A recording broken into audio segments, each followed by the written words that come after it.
This evening, I have authorised British armed forces to conduct coordinated and targeted strikes to degrade the Syrian regime's chemical weapons capability and deter their use. We are acting together with our American and French allies.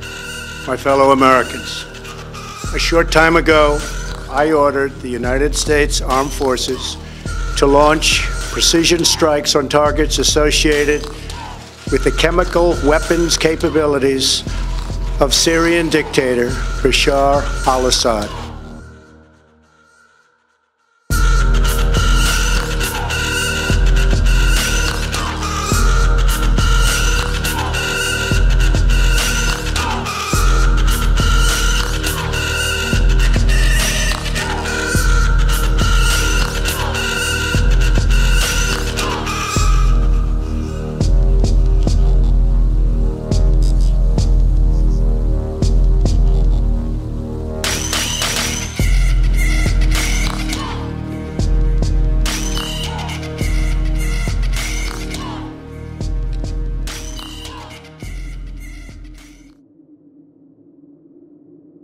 As tensions between the U.S. and Russia heat up over Syria, many major U.S. media institutions have embraced a pro-war narrative to justify the use of American military force against the sovereign nation of Syria, and by extension, risking a direct confrontation with Russia.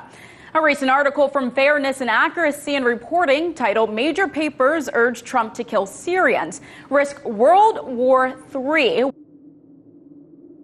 The Foreign Secretary, Boris Johnson, is with me. I guess that's the crucial... Good morning. That is the crucial question. What was the mission, and have we really accomplished it? There's one overwhelming reason why this was the right thing to do, and that is to deter the use of chemical weapons, not just by the Assad regime, but around the world. And I think one of the most distressing things about the events of the last few years has been the growth, the contemptuous growth in the use of chemical weapons in the Syrian theatre of conflict. And you can imagine that people around the world are looking now and saying, well, finally, someone stood up against that. And the world said enough to the use of such weapons. It's one of the great achievements of the modern world that we've banned chemical weapons. 100 years, virtually, that prohibition has been there. And now the UK, France, America have stepped forward to vindicate that.